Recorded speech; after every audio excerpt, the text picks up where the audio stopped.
तो last class में हमने समझा था, लास्ट क्लास में हमने अगर समझा उसको मैं अगर शॉर्ट समरी में अरेंज करूं, जो लास्ट क्लास में हम लोगों ने समझा उसको अगर मैं प्रॉपर शॉर्ट समरी में अरेंज करूं तो क्या होगा।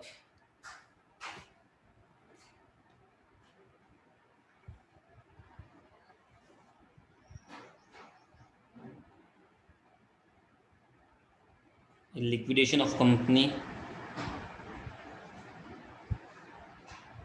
दो केस बने, ठीक है। Asset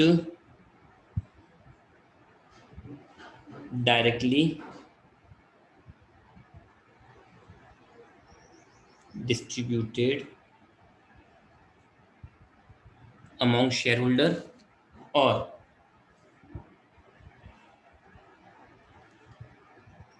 asset sold in market and cash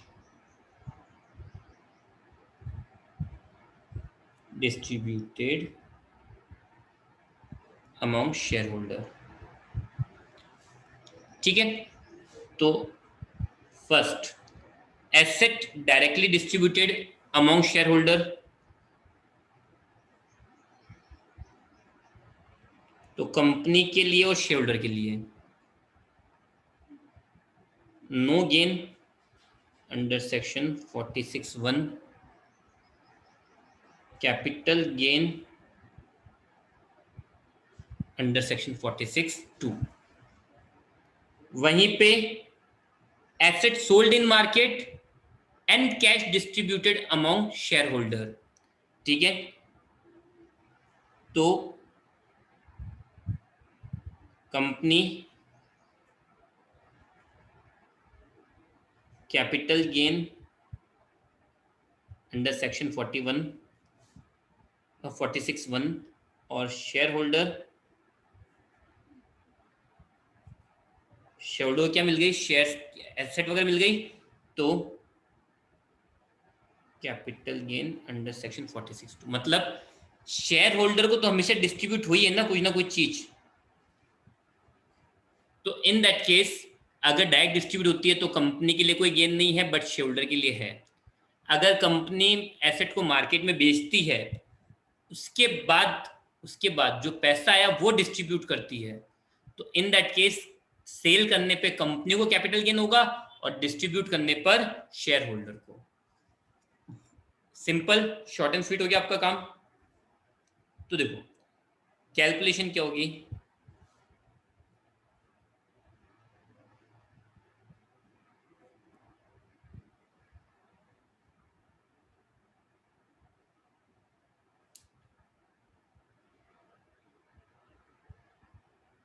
for company on sale of asset, ठीक है।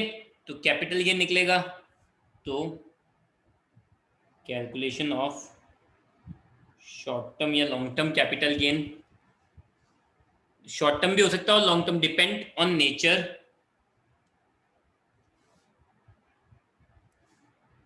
तो सबसे पहले वही सेल कंसिडरेशन कितना मिला, या मैं यहां सिंपल लिख दूं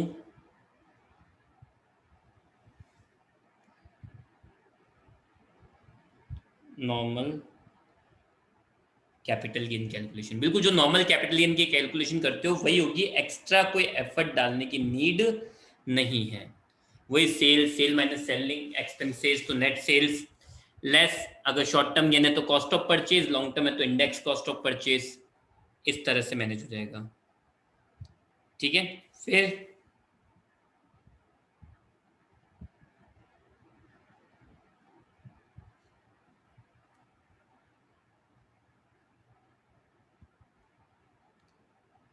for share holder on distribution of asset, मिले तो एसेट सही, कैश मिले तो कैश सही, ठीक है। तो सबसे पहले कैलकुलेशन ऑफ,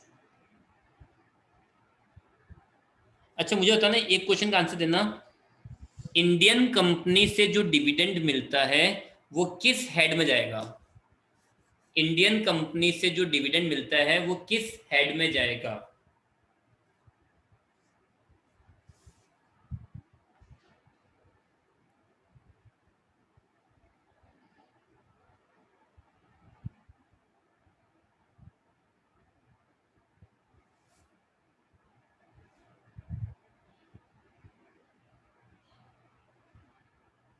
चलो दूसरा क्वेश्चन, दूसरा, stop it now, stop it now. Second question, what do you mean by dividend? What do you mean by dividend?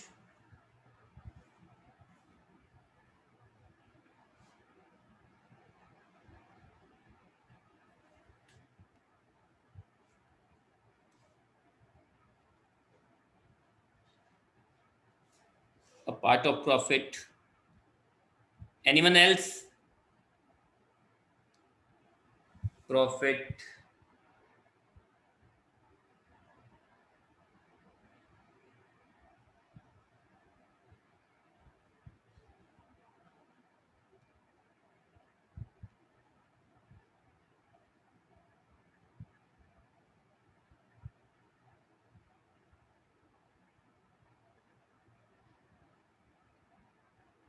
Correct. Dividend, a part of profit distributed among shareholder और taxable होता है other sources में। तो अब समझो, company बंद हो गई तो कम हो सकता है ना कंपनी के पास में एक्यूमुलेटेड प्रॉफिट्स पड़े हो। इज इट पॉसिबल और नॉट? भाई कंपनी बंद हो रही है पर कंपनी के पास में पुराने एक्यूमुलेटेड प्रॉफिट पड़े हों जो उसने अपने रिजर्व में रखे हुए हों। भाई पुराने एक्यूमुलेटेड प्रॉफिट पड़े हो सकते हैं जो उसने कहाँ रखे होंगे? अपने रिजर्व के अंदर। तो जब लिक्विडेशन होगा तो वो प्रॉफिट भी डिस्ट्रीब्यूट होने चाहिए या नहीं होने चाहिए? भाई शेयर होल्डर का हक है उनके ऊपर। एक्यूमुलेटेड प्रॉफिट आपने प्रॉफिट में से रिजर्व बनाया क्यों था? ताकि इन फ्यूचर अगर लॉस हो सके, लॉस होता है तो हम डिविडेंड दे सकें। भाई आपने रिजर्व बनाया क्यों था? कि अगर कोई लॉस होता है तो आप उस रिजर्व में से अपने शेयर को प्रॉफिट दे सकें। रिजर्व, रिजर्व वो प्रॉफिट में से बनाया गया, या एक ये बोल सकते हैं हमारे सेविंग फ्रॉम प्रॉफिट है। भाई प्रॉफिट पूरा नहीं बांट के हम लोग क्या करते हैं, 70% प्रॉफिट बांट दिया, 30% रिटेन कर लिया, जो हमारे लिए क्या हो जाता है, रिजर्व हो जाता है। तो वो जो रिजर्व बनाया है वो भी तो एक तरह से प्रॉफिट का हिस्सा है, तो वो भी तो शेयर होल्डर में डिस्ट्रीब्यूट होना चाहिए। यस और no?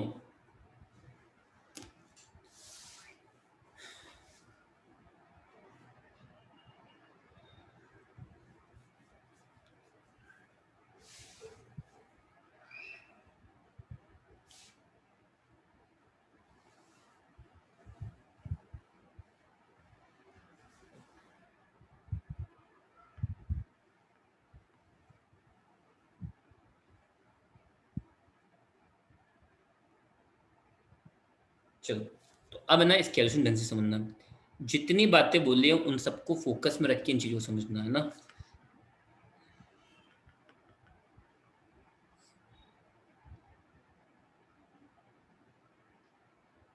Sale consideration,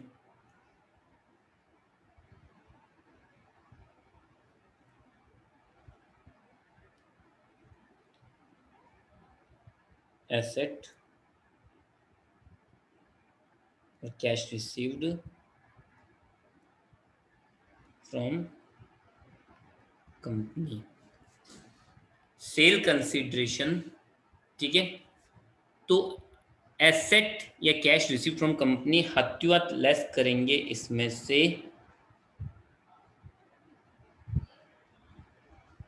share in profit या रिजर्व। प्रॉफिट या रिजर्व में जो भी हिस्सा है वो लेस हो जाएगा। क्यों?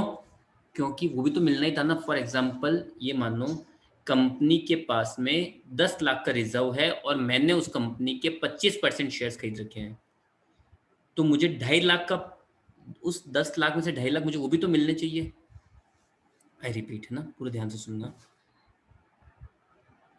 कंपनी के पास में जनरल रिजर्व पड़ा है 10 लाख और मेरे पास शेयर्स पड़े हैं 25%। इसका मतलब क्या हुआ? इस 10 लाख में से 25% मेरे हैं, कितने रुपए? 2.5 लाख, जो मेरे लिए है शेयर इन प्रॉफिट। और शेयर इन प्रॉफिट को हम लोग क्या बोलते हैं? डिविडेंड। तो अगर कंपनी मुझे at the time of liquidation 20 lakh रुपए देती है, कंपनी मुझे कितने दे रही है? 20 लाख रुपए दे रही है, तो मुझे पता है ना इस 20 लाख में से 2.5 लाख तो किसके हैं? डिविडेंड के हैं, जो मुझे मिलना था। मतलब मुझे मेरे शेयर्स के बदले में कितने मिले? वापिस सुनना। 10 लाख का रिजर्व है, मैंने कितने शेयर्स खरीद रखे हैं? 25%। ठीक है, मैंने कितने शेयर्स खरीद रखे हैं? 25%। अब कंपनी चाहे बंद हो या नहीं हो, इस 10 लाख के रिजर्व में मेरा हिस्सा कितना है? 2.5 लाख का। इस 10 लाख के रिजर्व में मेरा हिस्सा कितना है? 2.5 लाख का। अब कंपनी बंद हो या नहीं हो, ये 2.5 लाख तो मुझे मिलने ही वाले हैं, जो मेरे लिए क्या कहलाएंगे? डिविडेंड। और डिविडेंड कहाँ जाता है? अदर सोर्सेज में। अब अगर कंपनी मुझे 20 लाख दे रही है, तो ये 2.5 लाख तो वैसे ही मुझे मिलते हैं ना। तो मुझे कंपनी टोटल दिए ही 20 लाख है, तो मैं क्या बोलूंगा? 2.5 लाख तो किसके हैं? डिविडेंड के। बाकी बचे 17.5 लाख वो मेरे शेयर्स के बदले में मिले हैं। आई बात समझ में? यस और no?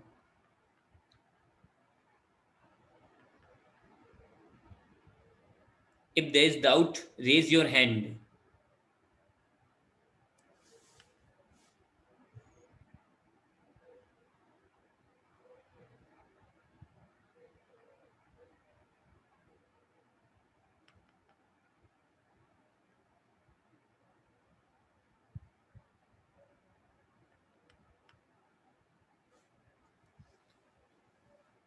If there is doubt raise your hand, I am waiting.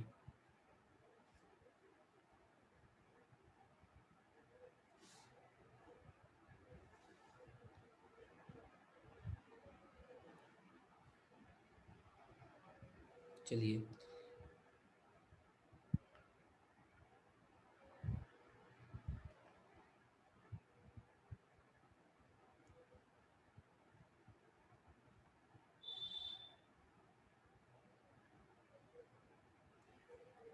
it is deducted because it is treated as dividend and taxable in other sources.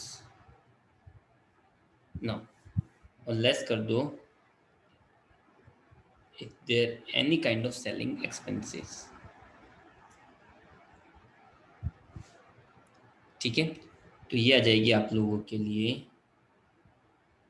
Net sales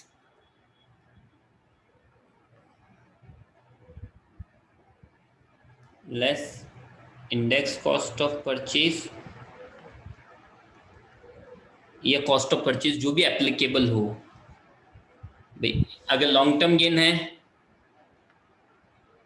और अगर शॉर्ट टर्म कैपिटल गेन है तो ये, और ये आपके क्या जाएगा? Capital gain.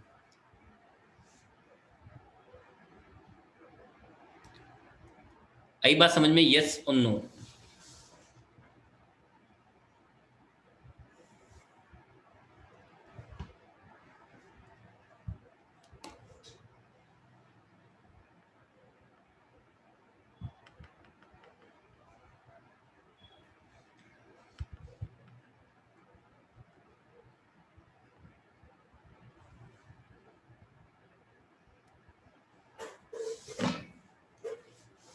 बस इतने लोगों की समझ में आया?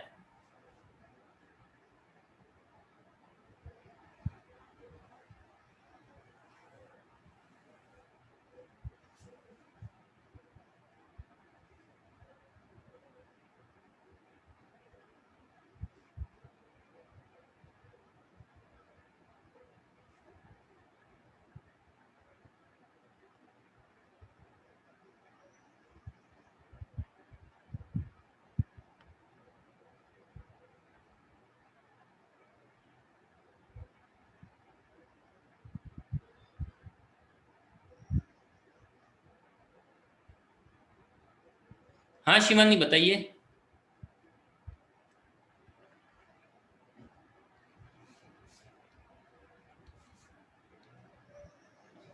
हाँ शिवानी बोलो आप।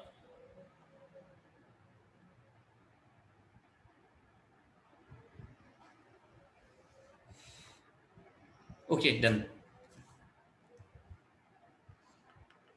तो यहाँ तक आविश के सबके समझ में आ चुका है। तो चलो एक क्वेश्चन उठा लेते हैं फटाफट से।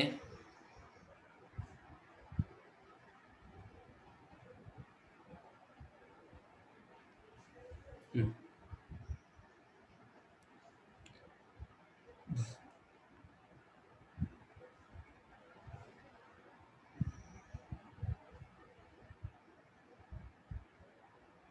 तो आपको गिवन है balance sheet of Purva limit India private limited as on 31 दिसंबर 2020। ठीक है, आपको गिवन है बैलेंस शीट। बैलेंस शीट के बाद में वही एसेट्स एंड लाइबिलिटीज। आगे, company went into liquidation on the date of balance sheet and all current assets and building realized at book value। जितनी भी करंट एसेट्स और बिल्डिंग्स है वो सारी बुक वैल्यू पे रियलाइज हुई।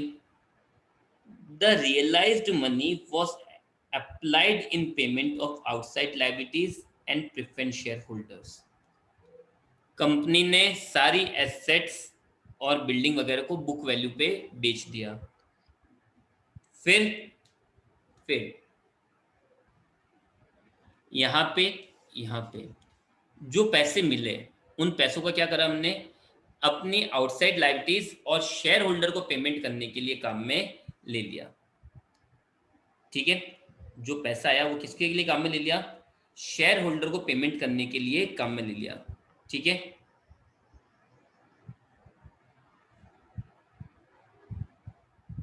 आगे नेक्स्ट,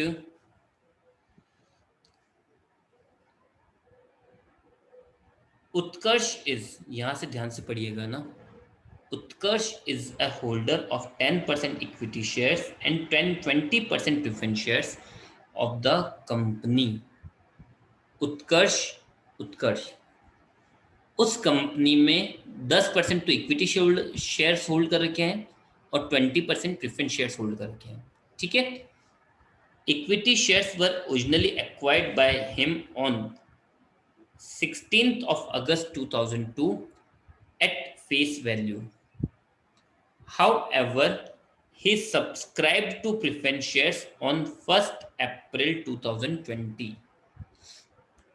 ठीक है, आगे नेक्स्ट, इसके बाद में which was issued at par, दोनों पार वैल्यू पे इसने खरीदे हैं ना। अब वापस पढ़ना, company went into liquidation on the balance sheet date, all current assets and building realised at book value. मतलब कंपनी ने करंट एसेट्स और बिल्डिंग को मार्केट में बेचा है और बुक वैल्यू जो बुक में लिखी हुई थी वही अमाउंट रिसीव हुई। ठीक है, जो पैसे मिले वो applied in payment of outside liabilities and preference share holder, मतलब जो पैसा है उन सब ने इनका पेमेंट कर दिया। एक बंदा है उत्कर्ष, उसके पास 10% तो इक्विटी शेयर्स है और 20% प्रेफरेंस शेयर्स हैं। इक्विटी शेयर्स ओरिजिनली कब खरीदे थे, इक्विटी शेयर ओरिजिनली खरीदे थे इसने 16 अगस्त ऑफ 2002 को, और प्रेफरेंस शेयर्स परचेज किए थे 1 अप्रैल 2020 को, which was issued at par. मतलब दोनों ही इसने अपनी अपनी फेस वैल्यू पे खरीदा है। ओके, अब बैलेंस शीट में देखो क्या है, लैंड है, बिल्डिंग है, मशीन है और करंट एसेट्स है। तो इसने क्या करा, करंट एसेट्स मार्केट में बेच दी और बिल्डिंग भी मार्केट में बेच चुकी है कंपनी ने।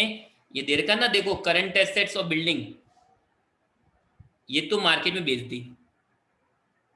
अब बची लैंड, तो इसने क्या बोला, ही रिसीव्ड मतलब Utkarsh received a part of land market value 5 lakh. ठीक है, उत्कर्ष को 5 लाख रुपए की जमीन मिल गई, लैंड। मतलब लैंड को क्या करा कंपनी ने, डिस्ट्रीब्यूट करा है, और कैश फॉर प्रिफरेंस शेयर ₹20,000। तो इसका मतलब क्या हुआ, उत्कर्ष ने देखो क्या क्या होल्ड कर रखा है, 10% equity shares and 20% preference shares. 10% तो इक्विटी शेयर्स एंड 20% क्या है, प्रिफरेंस शेयर्स है। तो ये बोल रहा है कि प्रिफरेंस शेयर्स के लिए तो इसको 20,000 कैश मिली, तो 5 लाख रुपए की जो लैंड वो किसके लिए मिली होगी, बचे क्या, इक्विटी शेयर्स बचे। तो ये बोल रहा है compute capital gain in the hands of company and Utkarsh. ठीक है, चलो तो पहले कंपनी के लिए, कंपनी ने अपनी करंट एसेट बेची। करंट एसेट्स कैपिटल एसेट्स होती है क्या, करंट एसेट्स में जैसा आ गया स्टॉक, डेटर्स, कैश, ये करंट एसेट्स होती है क्या,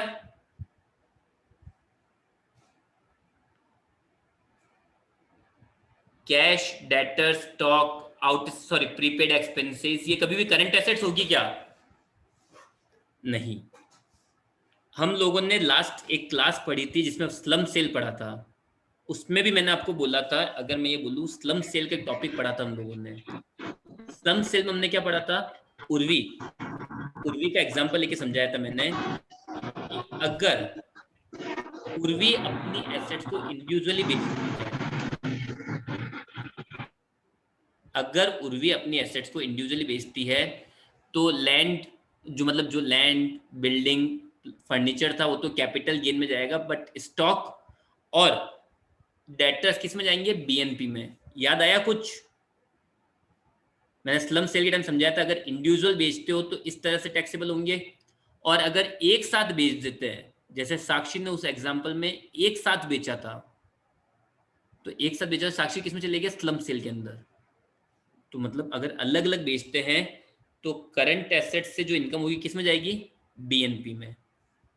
फिर बिल्डिंग तो कैपिटल एसेट है, कैपिटल गेन में जानी चाहिए, पर इसको बेचा किस पे है, बुक वैल्यू पे। और दूसरी बात, परचेज कॉस्ट दे नहीं रखी है, तो कैपिटल गेन होगा तो सही, बट कैलकुलेशन कैसे करें, कैपिटल गेन होगा no doubt, building capital asset है, बेचने से कैपिटल गेन भी होगा, बट कैलकुलेशन करें कैसे, जस्ट बिकॉज हमें उसकी परचेज कॉस्ट नहीं पता है ना। तो मैं तो ये मानूंगा बुक वैल्यू पे बेची है, बुक वैल्यू पे बेची है, that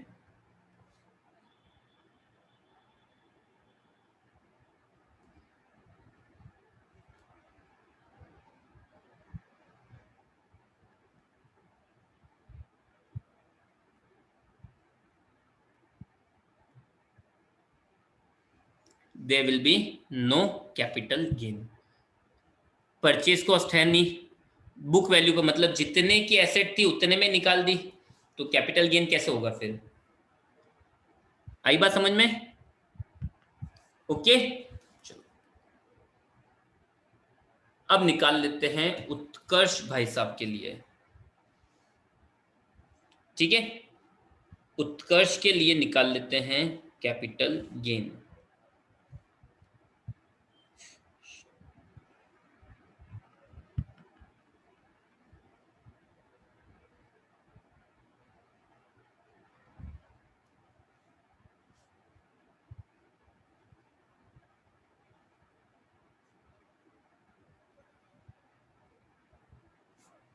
capital gain for Utkarsh, ठीक है। तो देखो सबसे पहले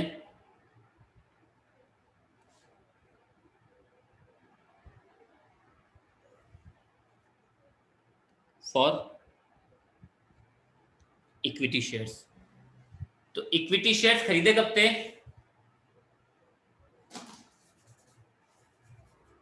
इक्विटी शेयर्स खरीदे कब थे? तो इक्विटी शेयर्स वैसा हमने खरीदे थे 2002 में। लिक्विडेशन हुआ कब है? लिक्विडेशन हुआ कब है? 2020 में। हो गए अपने कितने? 2 साल से अनलिस्टेड मानते तो 2 साल से ज्यादा हो गए। तो in that case equity shares के लिए calculation long term capital gain.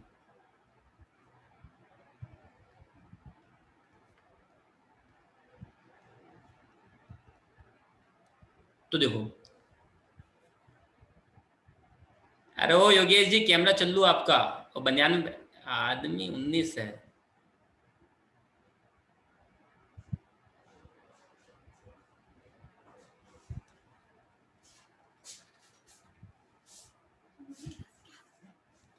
तो देखो, शेयर इन एसेट कितना? शेयर इन बिल्ड, यहाँ पे लैंड लिख सकते हैं, कितने की मिली? 5 लाख। लेस करेंगे शेयर इन प्रॉफिट,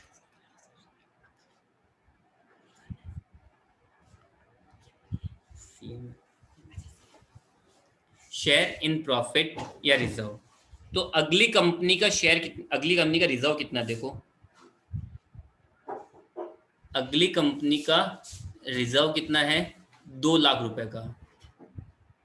अगली कंपनी का रिजर्व कितने का है? 2 लाख रुपए का। और हमने इक्विटी शेयर्स खरीद कितने रखे हैं? 10%। इसका मतलब क्या हुआ? 2 लाख में के रिजर्व में हमारा हिस्सा कितना है? 10% हमारा हिस्सा है। ठीक है, तो 2 लाख का 10%, 20,000। फिर सेलिंग एक्सपेंसेस कुछ हुए नहीं, तो net sales 4,80,000। Less long term gain है, इंडेक्स कॉस्ट ऑफ परचेज। तो कॉस्ट ऑफ परचेज कितनी है? तो देखो, इसने क्या बोला? 10% इक्विटी शेयर्स, और equity shares were originally acquired by him on 16 अगस्त एट फेस वैल्यू। तो टोटल इक्विटी शेयर्स कितने के हैं? 8 लाख। हमने कितने खरीद रखे हैं? 10%। इसका मतलब हमने कितने में खरीदे होंगे? 80,000 में। और इसने क्लियर बोला है एट फेस वैल्यू, मतलब 80,000 के शेयर 80,000 में खरीदे हैं। तो कॉस्ट ऑफ परचेज हो गया 80,000। Index number of purchase year 16 अगस्त 2002, मतलब ईयर हो गया 23। और 23 का इंडेक्स नंबर है 105, और सेल ईयर तो आपको पता ही 20-21। तो 80,000 divided by 105 into index number of sale year 301, तो कितना जाएगा? 299,333। So 229,333 and long term capital gain हो जाएगा 2,50,667। ओके, तो अब प्रेफरेंस शेयर्स की कैलकुलेशन एक बार आपको करनी है, शॉर्ट टर्म या लॉन्ग टर्म जो भी है। ठीक है, सो वापस से ट्राई करना है, इसको नहीं समझना है तो आप इस पूछ लेना एक बार। बाय।